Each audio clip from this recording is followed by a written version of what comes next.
Hey, what's going on, everyone? This is Mitch. Good Saturday morning to you all. Hope you guys are doing awesome out there this morning and having a wonderful start to your day and weekend. Here to bring you the latest on what's going to happen weather-wise to kickstart your Saturday. We'll break down, how a couple areas do run a higher risk of showers and storms, maybe a risk of strong and severe storms. Some areas will have a risk of flash flooding.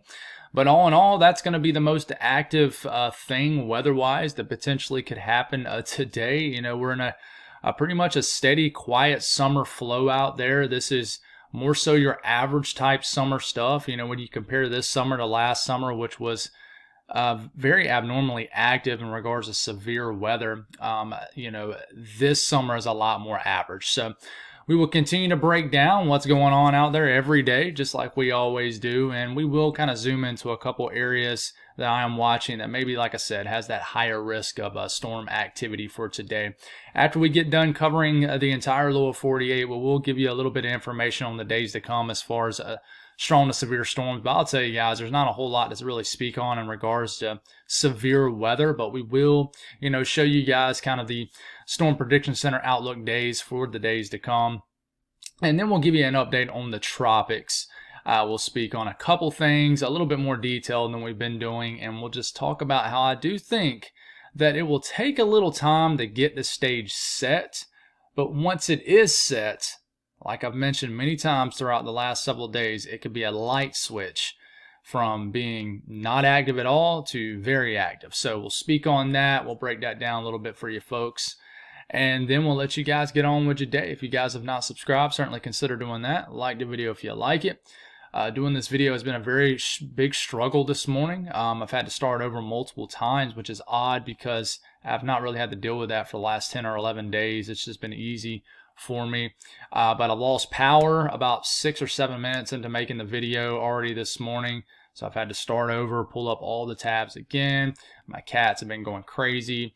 Yeah, hopefully I can make my way through this. So if the video drops a little bit later than it normally does and you're noticing, well, that is why. So if you guys got anything that I can pray about or pray over, as always, please put those in the comments below. Asking for prayers for my girls to get from our location here in Columbia to Augusta safely as they're shopping today with their Mimi. Mimi always hooks us up and hooks the girls up right before the school year starts and gets them clothes and stuff. So we appreciate her very much. She's definitely a blessing in our life. So just asking that they get to there and back safely. So we will discuss a little bit, just chatter with you guys at the very end of the video about a couple things. So I might forget to do that, but stay tuned if you just want to hear me yap my jaw about a couple things. So let's get rocking and rolling. So hopefully we can get through this smooth. But the radar this morning, if you notice, well, you see here we got shower and even a little bit of storm activity from Oklahoma all the way up to Iowa. And then you got this activity across the southern Alps region, areas of the deep south, the southeast, Georgia, Atlanta. Some heavy rain is starting to move to your east now, so this might make its way into western South Carolina. So, it's a pretty moist air mass across the southeast because of a stalled boundary, a little upper trough in place. And this upper trough that's digging somewhat through here, through Arkansas. This is introducing a northwesterly flow in the backside of this trough. Therefore, this activity right here is moving from the northwest to the southeast, and then this digs down and then introduces more of a southwesterly flow. So the energy is moving more so west, or kind of southwest to northeast across the southeast. So yeah, that's kind of what's driving the pattern right now. We have embedded pieces of energy. This energy you see up here in Canada, this is being driven by a pretty stout midsummer cold front rumbling through areas of Ontario and Quebec, bringing much cooler air behind it. I'm not going to speak much on that, but outside of that, nothing really else is going on. We do expect the uptick in rain shower and storm activity across the Rockies like we've been seeing over the last several days. Watches, warnings, advisories. And guys, if my audio's messed up or anything like that, something might have got kind of messed with the power outage stuff. If it's sounding different, just let me know in the comments and we'll definitely tweak in the next video. But anyways, just want to get this video out to you guys. I was very close to just giving up and like, you know what, we're just going to let this video slide this morning. But I'm on a good streak and I don't like to miss the morning videos even when it's very slow unless I'm on vacation or out of town or something like that, storm chasing. But watches, warnings, and advisories. The immediate central and eastern U.S. is quiet, just with some heat advisories down the southern tip of Florida. Flood watches up in New Mexico, a little bit of fog, dense fog advisories in Nebraska And Kansas, we got excessive heat warnings across the western U.S. in the purple color. Heat advisories in the orange. And if you look at the hot pink color here, and Oregon, those are red flag warnings. We definitely need to get some rain up here in the Pacific Northwest. It's starting to get a little bit dry up here for sure. So the excessive rainfall outlook in the green, we have a marginal risk of flooding, 5% risk. And then the yellow, that's a 15% risk of rainfall exceeding flash flood guidance within 25 miles at any given point. So we, had some flash flood warnings in my neck of the woods yesterday. So it could happen anywhere when you have a very rich tropical air mass in place. And, you get these slow moving storms, and especially if you get hit by multiple storms and like multiple rounds of heavy rain in like a 1 to 2 hour period, it adds up fast. I mean, you can get 3 inches of rain in a flash. I mean, I got almost 2 inches of rain last night at my house in about 2 hours. So it was very rainy. I enjoyed it. It was just a classic. It was beautiful. I got to eat my pizza last night. It was storming. It was perfect. It was perfect for me. I love weather. I love pizza.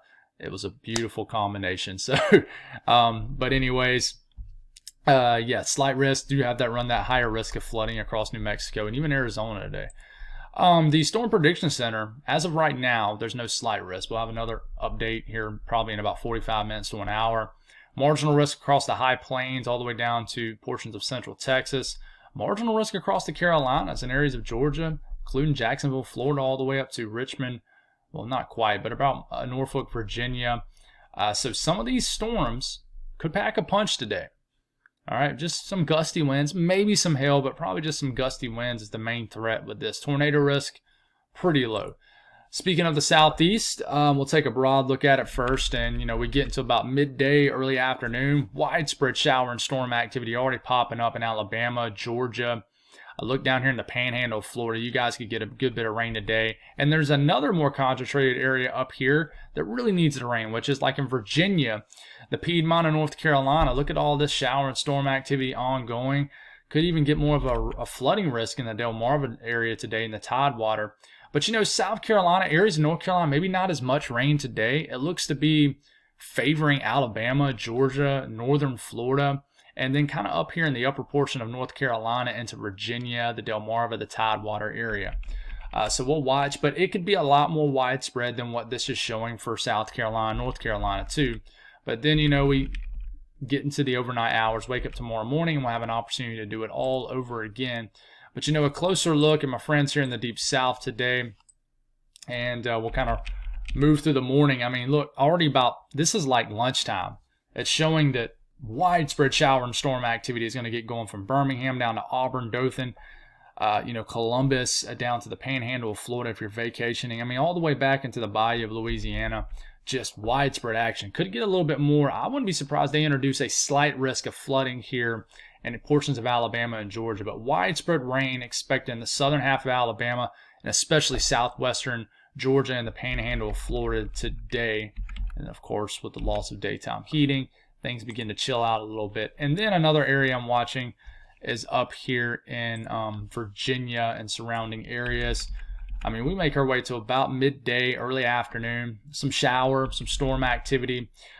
Could be a little bit, pack a little bit more of a punch here in southeast Virginia, northeast North Carolina. We could actually just get an all-out line of storms that sweeps through this area, Tidewater area, areas of the Delmarva.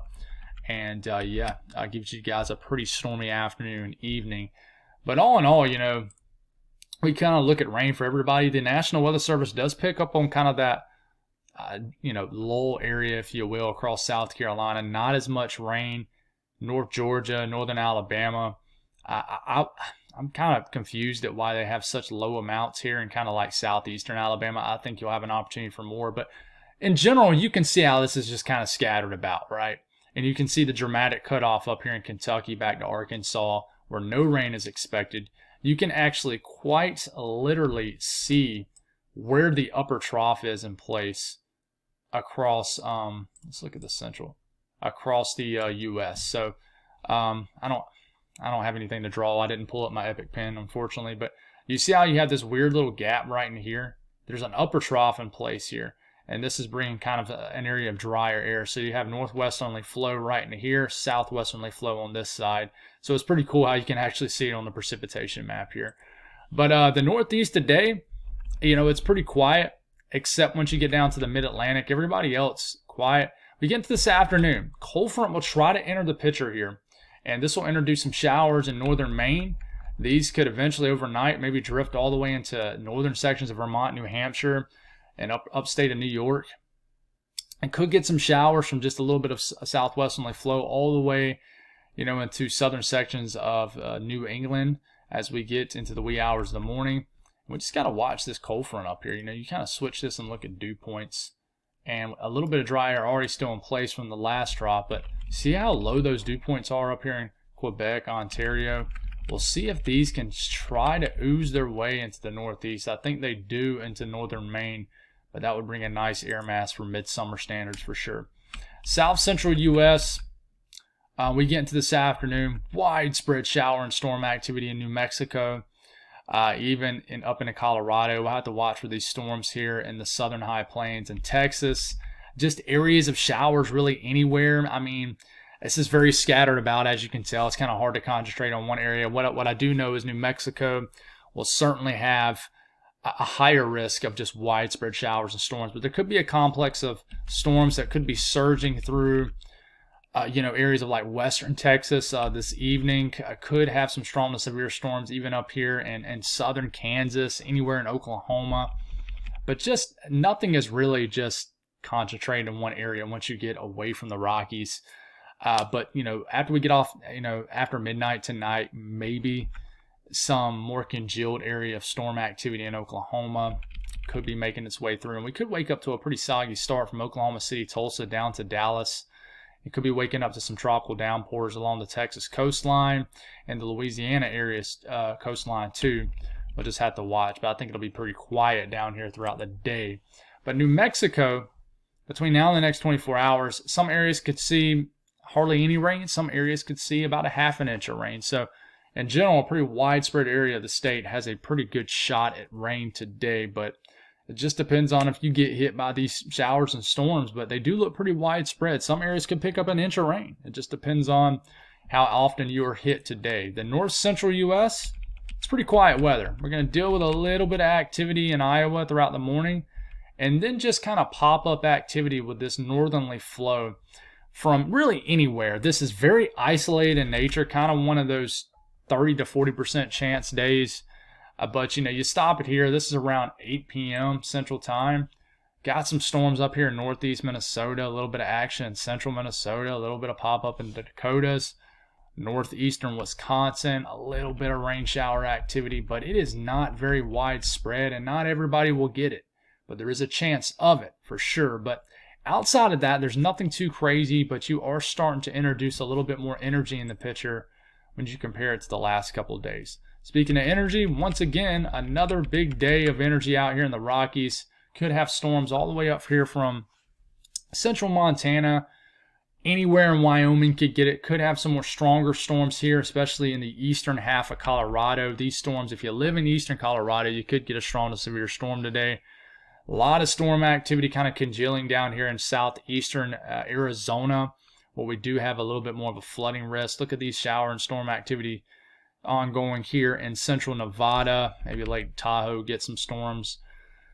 But it's very widespread in New Mexico, eastern Arizona, and then loss of daytime heating. Things kind of dwindle away for the most part. Could be left over tomorrow morning with some storms in eastern Colorado and then western Kansas and southwestern Nebraska. So rainfall between now and the next 24 hours. It really likes New Mexico, eastern Arizona, Colorado, and then pockets here and there in Wyoming. But it continues to be really dry here in the northern Rockies. We need the rain up here. We have some wildfires ongoing, especially north of Montana, but the air is very dry. We need some widespread rains up here for sure. Temperatures today, it's not really hot anywhere. I mean, it's hot, guys. I mean, summer average temperatures in the south are hot, but it could be worse is what I'm saying. Everybody pretty much 70s, 80s, and 90s. It just depends on where you live. There'll be pockets where you just have more cloud cover, where you might hang in the 70s and 80s. There'll be areas where it might get deep into the 90s, but all in all, it's a pretty nice day temperature-wise across the central and eastern U.S. compared to what we've seen. Now, it's getting pretty hot out west with a ridge in place. You know, might hit 100 degrees once again. Some of these valley floors in the Pacific Northwest and the Northern Rockies. And you certainly will get over 100 in the valleys of California and Southern Cal, Arizona, and these areas out here in Nevada. Very hot conditions, but I mean, it typically is pretty hot out here this time of the year. We get into tomorrow's risk of thunderstorms, and you notice there's no marginal risk. There's just huge area in green, which means there's a general risk of thunderstorms. So we don't really have much in the way of any severe weather to deal with tomorrow. There will, I'm sure, be some severe thunderstorms, but what I'm saying is it's just pretty quiet out there. There's nothing too crazy going on, and you go into Monday. And it's the same thing. It's like you just copy and paste the green. There's some tweaks here and there, but just the entire country just runs the risk just about of showers and storms, except what we really needed up here in Montana, Pacific Northwest, and etc. So the tropics is quiet. Tropical cyclone activity not expected during the next 7 days. So there's nothing going on out there. We know that, and this is pretty much why. And I don't really have any way to draw on this. I'll try to pull it up on the fly here. Might as well. We do a lot of things on the fly in these videos. The professional aspect of these videos is never there, right? But let's try to draw on this. Hopefully it'll work. Looks like it is. So might have some more pop-ups here in a second. So the sun has already came up on the Atlantic Basin. You can see, it kind of goes from the blackish, grayish, whitish colors to that pretty blue of the surface of the Atlantic Ocean. If you look really closely here, you see these kind of areas in tan, big plume right into here, tan color. And then you can even see it like right into here. There's some Saharan dust. And then right into here, you can see it all right into there. These are pockets of dust from the Saharan Desert and northern sections and all of northern Africa. It's coming off the west coast of Africa. So the Atlantic Basin is basically dominated by dry air because of this dust in the atmosphere. And this is pretty typical in July. It really is. So this is nothing abnormal or anything like that. Now, a little bit more abnormal of an example would be 2020, when we had the dust that pretty much made it all the way like into the Gulf of Mexico, and then it kind of circulated all the way across the southeast. And I remember that. It was pretty wild. It was around this time, 4 years ago in 2020. We had a lot of weird weather in 2020. We know 2020 was just a weird year in general, right? But the weather was pretty wild in 2020 also, if you don't remember. But we had a lot of that Saharan dust. It's not going to be anything like that, guys.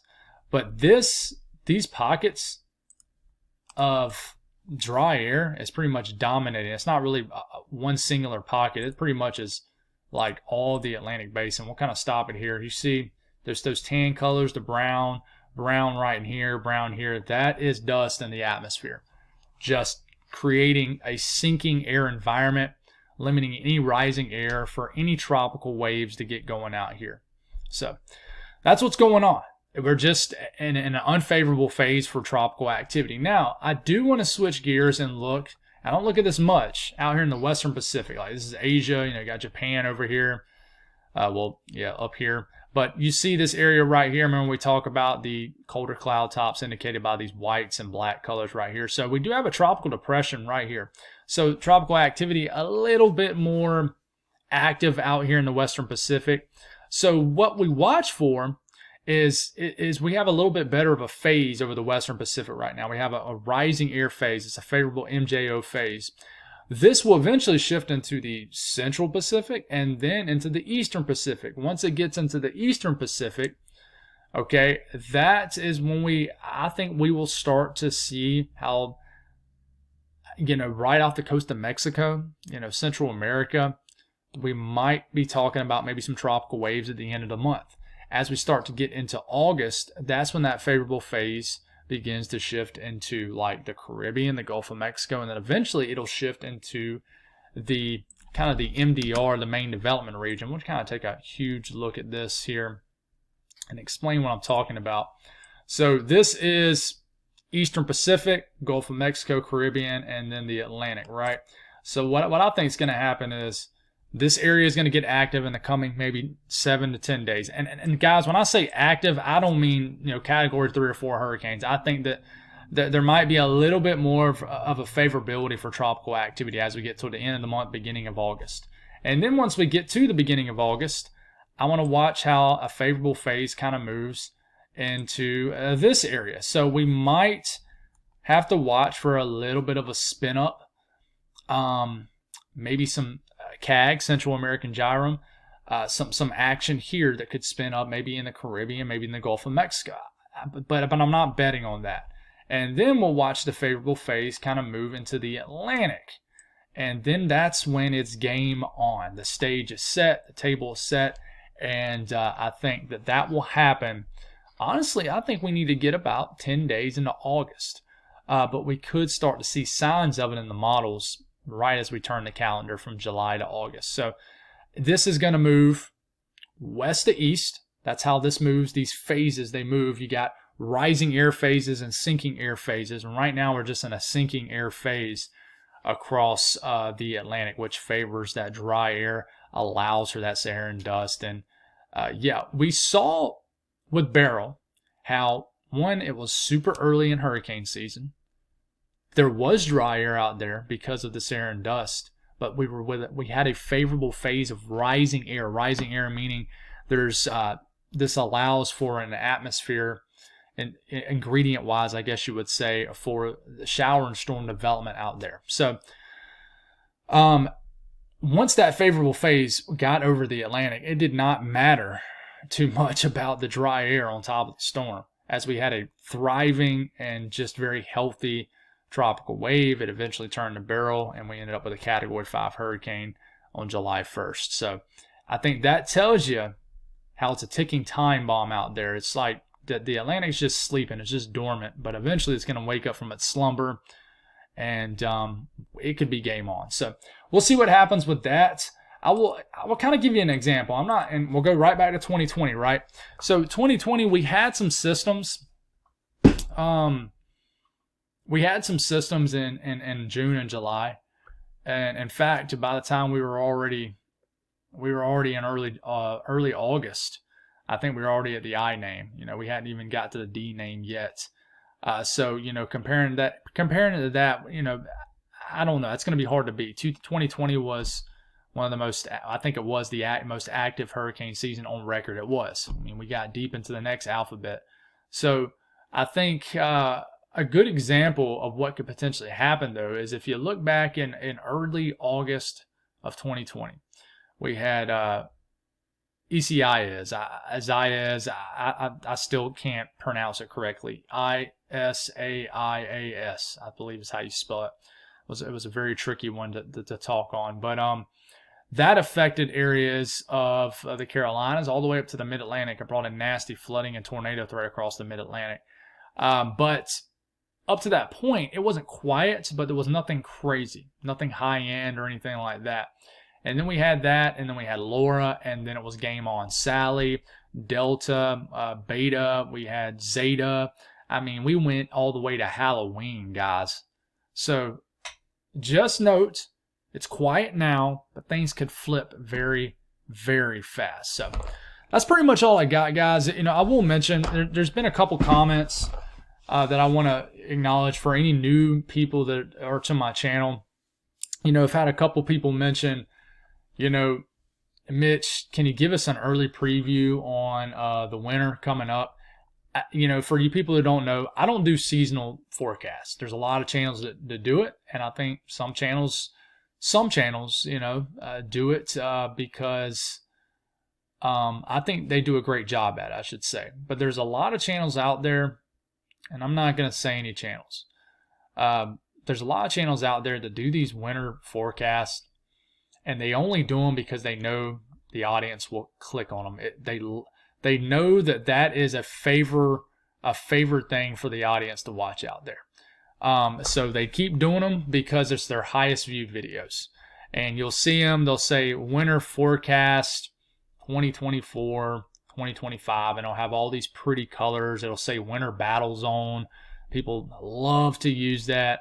Guys, I'm telling you right now, they're fun to watch. They get you excited, but 95% of the time you're going to be let down. And what happens is these people make these forecasts like the summer before the winter to come. Some people make them in like the spring before the next winter to come. They'll make them, and then we get to the end of that winter that they were trying to forecast, and then they'll try to blame everybody else, including the person who made the video. But it's kind of like a collective blame to everybody because they're mad at that one person that was wrong about their winter forecast. So that's how it works. That's how the public is when it comes to weather. They want to blame everybody for it. I saw it happen when the winter was a big fail in the Southeast. Now, one thing I will admit is I was steady on there being a significant pattern change in mid to late February. I started talking about like crazy in late January, and it was a complete dud. A complete dud. A lot of people, though, were doing it. But I'm not going to bring a lot of people into this. That was me. But, you know, there was also a lot of people that were coming to me mad at me because you're like, Mitch, you said I thought we were going to have this super active winter. It was going to be snowier than average and this, that, and the other. I never said that. So what they were doing was they were taking information that they heard from other channels or other people and making it seem like I said that. And it happens. It happens a lot. So that's why I don't do it, guys. I honestly do not believe, this is my opinion, that we don't know enough about the weather to forecast a season out. That's my opinion. That's why I don't do hurricane outlooks. That's why I don't try to figure out what the winter's going to do 6 months before winter even starts. I think it's pointless. And I think a lot of times it just sets people up for a letdown. Now, there's a lot of YouTubers out there that will say, well, it's just fun to do. You know, it's something fun to do for people to watch. To me, it's fun. Yeah, it's fun to watch.